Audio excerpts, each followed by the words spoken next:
Postmortem. This story is of 35-year-old Rajiv. Rajiv was a gentleman, and for the past few years he had become quite famous in his city for doing postmortems. Rajiv could easily conduct postmortems of dead bodies from campus to campus. Looking at his expertise and wonderful skill, the biggest hospital of the city appointed him. Rajiv had been working there for about a month and was very happy. But he did not know what was finally going to happen with him. That day's date was 8th March 2012, the day of Holi, and most doctors were on leave, so the hospital was lying empty. Rajiv was on duty that day in the hospital. Like every day, in front of him was the horrifying body of a girl, and her face was so badly injured that even Rajiv could not look at it. Despite many attempts, Rajiv was not able to find out the cause of her death.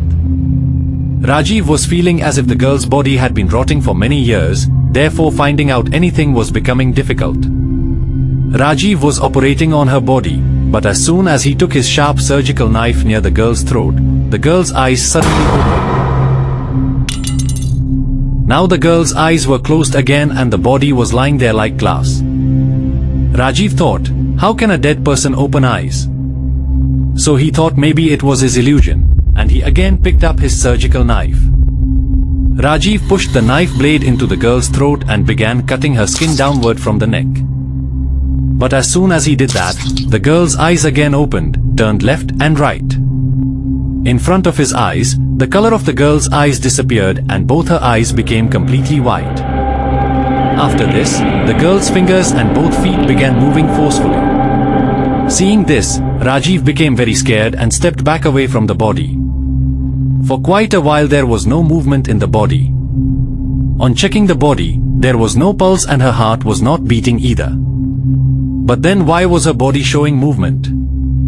Being a scientist, Rajiv was searching for a medical explanation of the events happening with him. So Rajiv again started looking at the girl's file, but as soon as he carefully read the girl's name and looked properly at her photograph, his feet froze on the floor.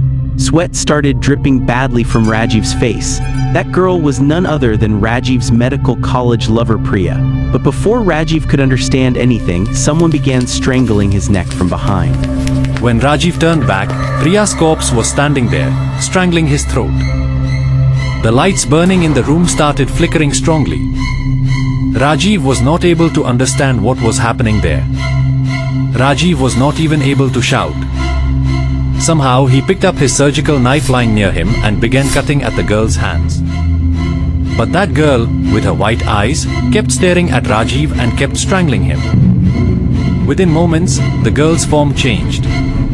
Her scattered hair started flying in the air and she started laughing loudly, as if some old revenge had been completed. It seemed she was not a corpse but some very dreadful spirit. Rajiv tried very hard to free himself, but within some time he lost courage and his eyes closed. After some time, when Rajiv opened his eyes, he was in the hospital and a compounder was standing near him with a glass of water. There was no girl's body in the postmortem room now. The compounder told him that no body had been sent to the postmortem room that day. He also told that suddenly from the postmortem room he had heard Rajiv's screaming voice. When he quickly came inside, he saw that Rajiv himself was strangling his own throat, and while strangling his throat he fainted and fell down. Hearing all this, Rajiv was shocked. When he researched about Priya, he found out that in medical college a boy had made Priya pregnant and then left her, because of which Priya committed suicide by jumping in front of a running train. The date of her death was 8th March 2002, exactly 10 years before that very day. That boy who had made Priya pregnant and left her was Rajiv himself. From that day onwards, Priya's terrifying spirit started appearing to Rajiv in different places. She had become a shadow and stuck behind Rajiv. Priya's spirit kept provoking Rajiv to commit suicide. And one day that happened, Rajiv became so extremely afraid that he jumped in front of a train and ended his own life. Friends, how did you like this story? Do tell us in the comments, and click on the screen to watch our new video.